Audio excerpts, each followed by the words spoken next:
The album to me, you know, there's a lot of really serious topics in there. Like we talk about, like falling out with friends. We talk about withdrawal. We talk about, suicide. Like it's really heavy stuff. But there's also like a light at the end of the tunnel. Like the album ends very optimistically. The album is called 12 because we started writing it 12 years after we started writing music together in high school.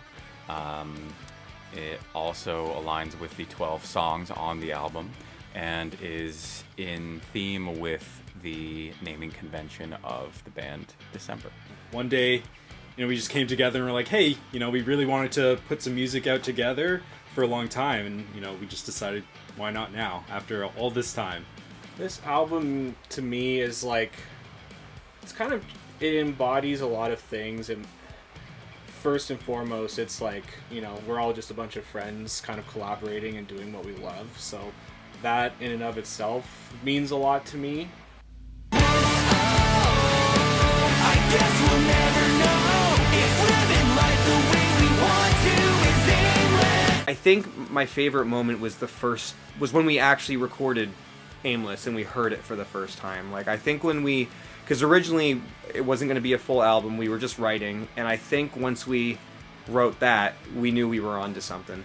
What's really come full circle with December is just coming to terms of what kind of music I like, and when we were trying to write music in high school, it was always like more complicated of what things should sound like, but now it just kind of settled in naturally. We just sat down, we wrote songs, and it just kind of worked.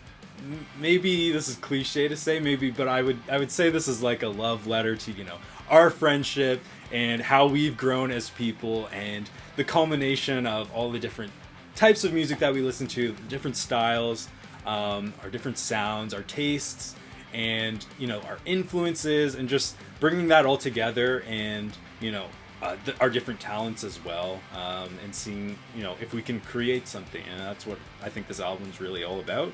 There's a lot of moments on the album where there's things that seriously affect us, like some very heavy stories, but at the end of the day we come out stronger. We try to learn from these things, and life goes on, and we try to be happy and better for it. Nick, Adam, and Tyler, I've been friends with all of them for a really long time, and we've talked about doing music together in the past since high school, and after 12 years we are finally doing it, and it's pretty exciting. Chris and I met each other in 9th grade because we had heard from several people that we looked the same at that time.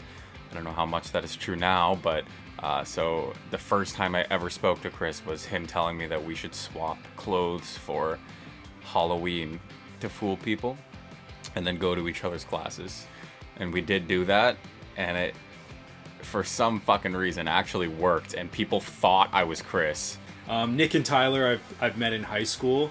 I didn't know them through classes or whatever. I actually got to know them through Chris, so it's been good getting to know them, expanding my circle of friends in high school, and seeing them grow and them influence me musically and as a person as well. So it's been really great. You're just a good group of guys. I actually went to elementary school with Nick, but we never really hung out until like high school. A lot of my writing starts with Tyler, so I rely on that guy for everything. Adam I've known since I was maybe 6 or 7 years old. We used to run around at recess doing really stupid shit, and it was really, really, I don't know, I thought it was fun. I thought it was a good time. Yeah, Adam is just, he is the best of us. There's no negative things to say about Adam.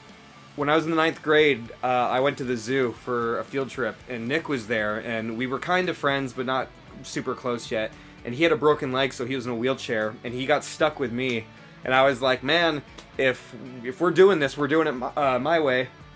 And anytime we went down a hill, I would run, and I would jump on the back of the pegs of like the wheelchair, and we would bomb hills, and we destroyed that wheelchair. We literally returned it broken at the end of the day, and we've been friends ever since. In grade 12, the teacher, Miss Fisher, asked Tyler specifically to name an important historical event, and without hesitation, he said Christmas. So that really stands out. So, funnily enough, I was in a band with all of these guys separately, and one of them being with Nick. And we actually got to perform the very last Warped Tour in Canada. Him and I got to play along with Chris. You know, we were able to just perform in front of all these, you know, pop punk fans, people we knew, people we didn't know, and it was just a really great experience. I would have never thought I'd get the opportunity to perform at a show like that, and just to do it with some of my closest friends, I think was a really great experience. We've had some interesting moments at after prom there. I don't know if I can share any specific stories about that, so maybe I'll just leave it at after prom.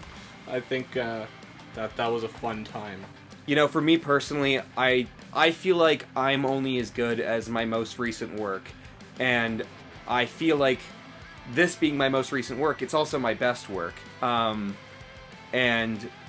I don't know, 16-year-old me used to daydream what an album from the four of us would sound like, and let me tell you, it was not this good. Like, this is some good shit, so get stoked. It feels real. It feels